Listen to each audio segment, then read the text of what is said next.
ತಮಿಳುನಾಡು ಚುನಾವಣಾ ಫಲಿತಾಂಶದ ಬಳಿಕ ಮೊದಲ ಬಾರಿಗೆ ಸೂಪರ್ ಸ್ಟಾರ್ ರಜನಿಕಾಂತ್ ಸುದ್ದಿಗೋಷ್ಠಿ ನಡೆಸಿ ತಮ್ಮ ರಾಜಕೀಯ ನಿಲುವು ಕುರಿತು ಸ್ಪಷ್ಟನೆ ನೀಡಿದ್ದಾರೆ.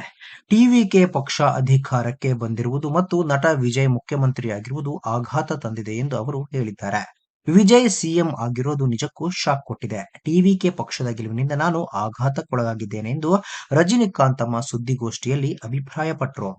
ಚುನಾವಣಾ ಫಲಿತಾಂಶ ಪ್ರಕಟವಾದ ಬೆನ್ನಲ್ಲೇ ಮುಖ್ಯಮಂತ್ರಿ ಸ್ಟಾಲಿನ್ ಅವರನ್ನ ರಜನಿಕಾಂತ್ ಭೇಟಿ ಮಾಡಿದ್ರು. ಈ ಭೇಟಿಗೆ ವಿಪಕ್ಷಗಳಿಂದ ತೀವ್ರ ಟೀಕೆ ವ್ಯಕ್ತವಾಗಿತ್ತು. ಆ ಬಗ್ಗೆ ಪ್ರತಿಕ್ರಿಯಿಸಿದ ರಜನಿ, ನನ್ನ ಮತ್ತು ಸ್ಟಾಲಿನ್ ಅವರ ನಡುವಿನ ಬಾಂಧವ್ಯ ರಾಜಕೀಯವನ್ನ ಮೀರಿದ್ದು, ಅದು ವೈಯಕ್ತಿಕ ಸಂಬಂಧ ಎಂದು ಹೇಳಿದರು.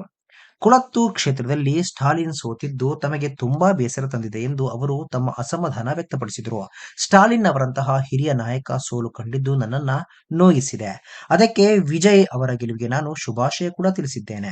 ನಾನು ಸತ್ಯವನ್ನ ಒಪ್ಪಿಕೊಳ್ತೇನೆ ಎಂದು ರಜನಿಕಾಂತ್ ಸ್ಪಷ್ಟಪಡಿಸಿದರು. ತಮ್ಮ ರಾಜಕೀಯ ನಿಲುವಿನ ಕುರಿತು ಸಾಕಷ್ಟು ಟೀಕೆಗಳನ್ನ ಬಂದ ಹಿನ್ನೆಲೆ ಸುದ್ದಿಗೋಷ್ಠಿ ಕರೆತಾಗಿ ಅವರು ತಿಳಿಸಿದರು. ನಾನು ಯಾವತ್ತೂ ಯಾರ ಪಕ್ಷ ವಿರುದ್ಧ ಮಾತಾಡಲಿಲ್ಲ. ಆದರೆ ಜನರು ನನ್ನ ಮೌನವನ್ನ ತಪ್ಪಾಗಿ ಅರ್ಥೈಸಿಕೊಂಡಿದ್ದಾರೆ. ಅದಕ್ಕಾಗಿ ನಾನು ಇಂದು ಸತ್ಯ ಹೊರಹಾಕ್ತಾ ಇದ್ದೇನೆ ಎಂದರು. ರಜನಿಕಾಂತ್ ಅವರ ಈ ಹೇಳಿಕೆ ತಮಿಳುನಾಡು ರಾಜಕೀಯದಲ್ಲಿ ಹೊಸ ಚರ್ಚೆಗೆ ನಾಂದಿ ಹಾಡಿದೆ. ಸ್ನೇಹಿತರೆ, ರಜನಿಕಾಂತ್ ಅವರ ಈ ಒಂದು ಅಭಿಪ್ರಾಯದ ಬಗ್ಗೆ ನಿಮಗೆ ಏನಾಗ್ತದೆ ತಪ್ಪದೆ ಕಾಮೆಂಟ್ ಬಾಕ್ಸ್ ನಲ್ಲಿ ತಿಳಿಸಿ. ಸ್ನೇಹಿತರೆ, ವಿಡಿಯೋ ಇಷ್ಟ ಆಗಿದ್ರೆ ಲೈಕ್ ಮಾಡಿ, ಶೇರ್ ಮಾಡಿ, ಚಾನಲ್ನ ಸಬ್ಸ್ಕ್ರೈಬ್ ಮಾಡಿ, ಹಾಗೆ ಬೆಲ್ ಐಕನ್ನ ಕ್ಲಿಕ್ ಮಾಡಿದ್ರೆ ಹೊಸ ವಿಡಿಯೋನ ನೀವು ಮಿಸ್ ಮಾಡೋದೇ ಇಲ್ಲ. ಮುಂದಿನ ವಿಡಿಯೋದಲ್ಲಿ ಭೇಟಿಯಾಗೋಣ. ಧನ್ಯವಾದಗಳು.